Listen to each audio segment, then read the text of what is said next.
Discusiones sobre el ocaso. Audio número 2.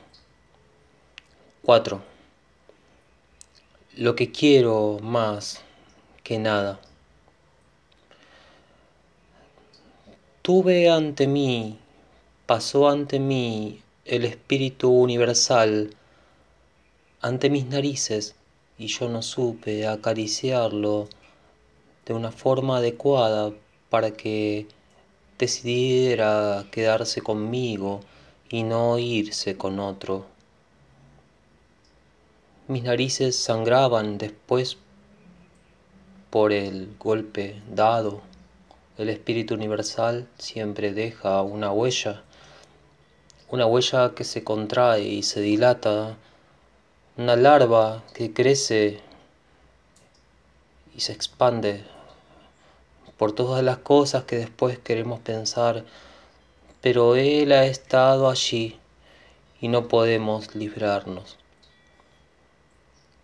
La política como una masa a ser amasada, la política como un ya no más de la interioridad, un ya no más del anquilosamiento, de la aceptación de las condiciones de existencia.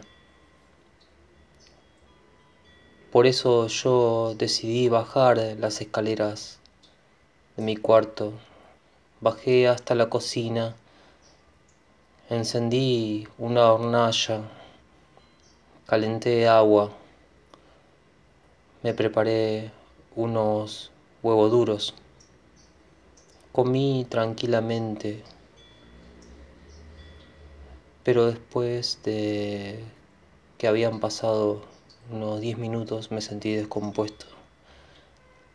Me descompuse y fui hasta el baño y vomité esos huevos. Los había condimentado con sal y comino y orégano y un poquito de canela. Estaban muy ricos. Sin embargo, yo vomité y no sé por qué, o sí sé por qué. Era ese sueño. Había soñado yo con ese espíritu universal sin forma. El espíritu universal está presente como una atmósfera que se respira. En ese sueño yo estaba sumergido completamente, yo era parte de esa historia, era parte de un acontecimiento inminente, un acontecimiento que el azar hizo que ciertas formas se presentaran justo delante de mí. Yo no supe dar las caricias necesarias. No sé acariciar. No, yo no sé acariciar. Hay personas que se caracterizan por su sensibilidad manual, la sensibilidad que tienen para sentir otra piel y hacerla, conducirla a estados de placer particulares, a estados de placer que son una especie de tercero que surge en esa relación y hace proliferar muchos futuros posibles para ellos. Pero no, yo no sé acariciar. Mis manos son blandas, pero también torpes, tiemblan, transpiran, están desesperadas. Mis manos no están ocupadas en las caricias. Mis manos más bien naufragan todo el tiempo, sucumben ante las trampas. Mis manos absorben los males, están maldichas. Dios no quiera que me quede sin manos, pero si me quedara sin manos daría lo mismo, porque mis manos son inútiles. Yo no supe corresponder al espíritu universal que pasaba justo debajo de mi balcón. Acaricié yo sus cabellos, Acaricié sus orejas, sus ojos, su boca, sus mejillas, su cuello, su espalda. Hasta el último aliento di yo con una soberbia y pretenciosa actitud conquistadora, y me doy cuenta de que nadie puede conquistar al espíritu universal. Es él y se acabó. Está predestinado a otros destinos distintos al de uno mismo, que sueña simplemente con formar una pareja y tener hijos y tener una casa. Y ya está, ahí todo terminó. A lo sumo un auto, ir de vacaciones. En un futuro más o menos lejano, sacar un préstamo, comprar otra casa, tener nietos, disfrutar la vida, como se dice. Nada de eso, nada de eso. Después salí del baño un poco apresurado porque había un tumulto bajo el balcón. En las calles la gente se amontonaba. Una manifestación parecía presente en ese momento. La gente gritaba.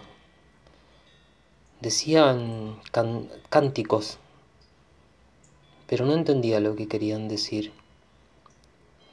Hablaban cosas inentendibles.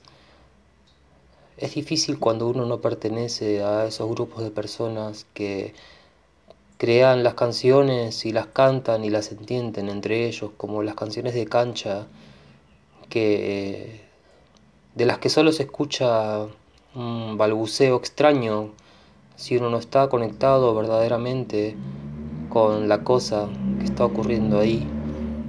Así escuchaba yo las voces, la manifestación en la calle.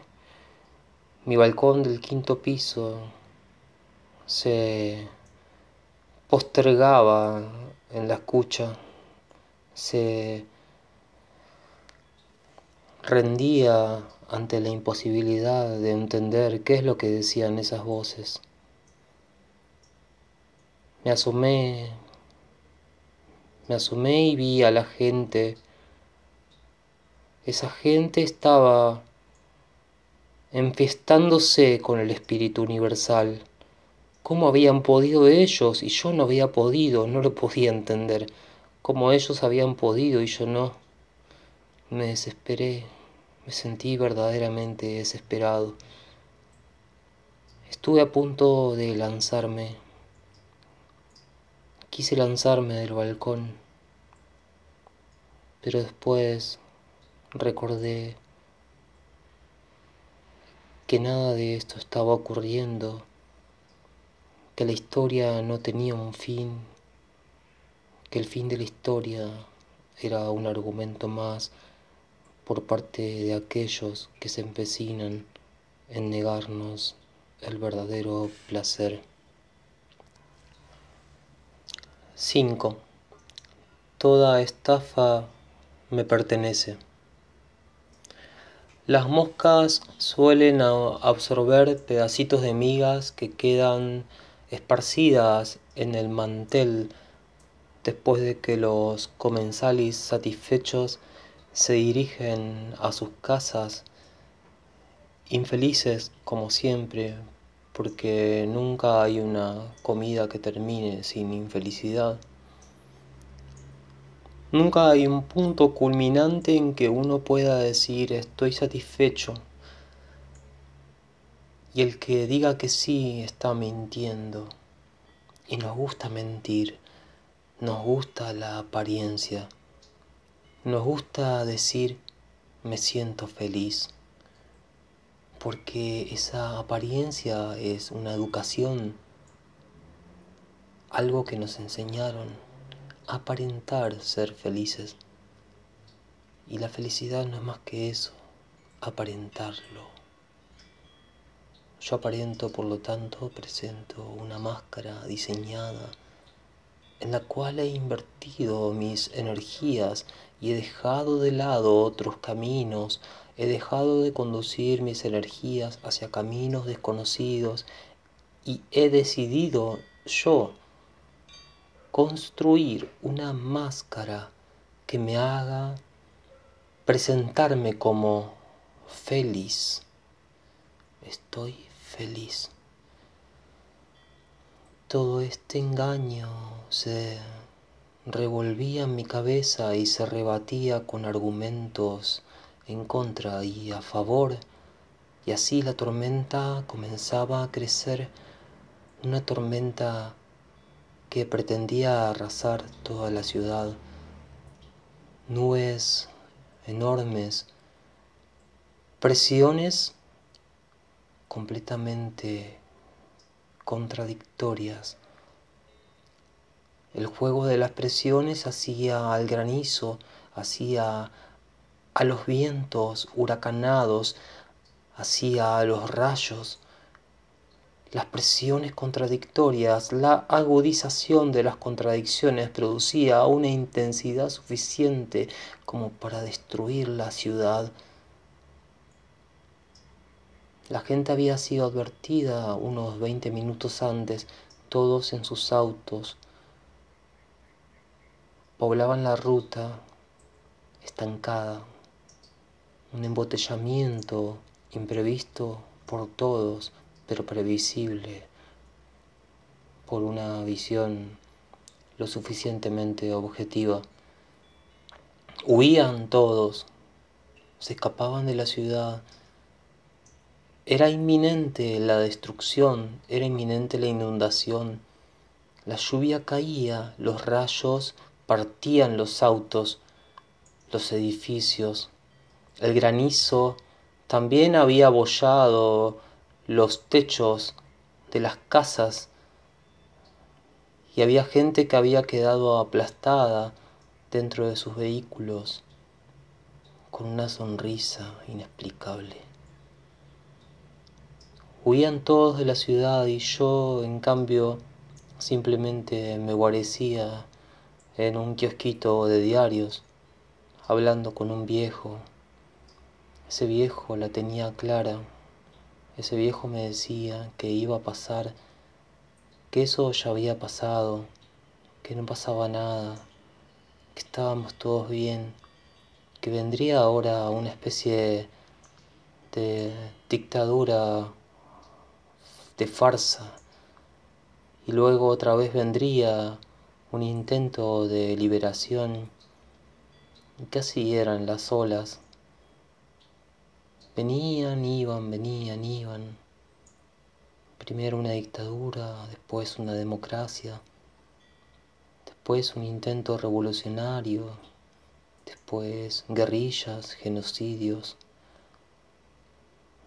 y que había que aceptar las condiciones de la existencia, que había que aceptar que estábamos viviendo en esta sociedad, porque las sociedades se constituyen en el conflicto y la verdadera felicidad estaba en esa aceptación. Eso me generó tal amargura que no pude responder nada.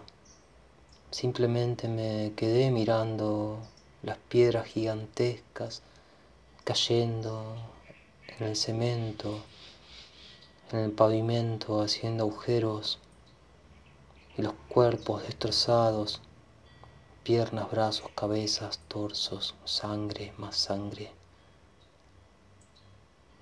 Todos somos niños al final. Cuando se presenta una prueba a tal grado, nos damos cuenta de que todavía no hemos crecido. 6. Los espermatozoides perpetuos. La silueta y su sombra, gobernándose por la voz de un Dios que les dice cuándo corresponder y cuándo derivar su figura hacia un rincón y hacia otro, y así generar la ilusión de la separación de la sombra y la silueta, frutos maduros que en su interior guardan un carozo, una semilla del futuro, nunca probada por nadie, nunca probará nadie esa semilla. Una de mil, una en un millón, las cosas se reproducen, todo se reproduce en un camino azaroso. Nada tenemos que decir, el sacrificio es todo, sacrificio de la muerte, intercambio con la muerte y con la vida. La naturaleza funciona de esa forma, nunca lo quisimos aceptar. Nuestro error es creer en el todo nada, nuestro error es creer en un privilegio, nuestro error es creer en un Dios que nos otorga ciertos derechos. Y después de Dios viene el Estado como representante de ese Dios que ha invertido la teología y ha vuelto el paraíso hacia la tierra y se quiere construir un paraíso en la tierra. Queremos el paraíso en la tierra. ¿Y por qué? ¿Y por qué? Las fábricas se destruyen, cierran. Las fábricas dejan de fabricar lo que fabricaban para empezar a fabricar otras cosas más sofisticadas, automatizadas. Los puestos de trabajo se vuelven cada vez más precarios y en esas condiciones que son aceptadas por los trabajadores permanecemos imbuidos en una esclavización cada vez más pronunciada, cada vez más acechante de nuestro verdadero ser. Eso dijo mi amigo. Entonces yo le pregunté, ¿qué ser? ¿A qué te referís cuando decís que nos vemos menoscabados en nuestro ser? ¿A qué te referís cuando decís que nosotros, por estar sobreexplotados, no podemos seguir siendo nosotros mismos? No entiendo, porque yo sigo siendo yo mismo.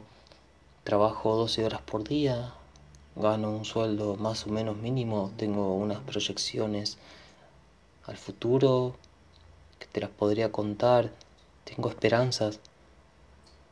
Aceptar la realidad, tenés que aceptar lo que es, aceptar las cosas como son. Así vivimos, es así, la realidad del planeta, del mundo, es así, es la globalización, ¿no entendés? Nos da posibilidades a todos, todos estamos más o menos bien.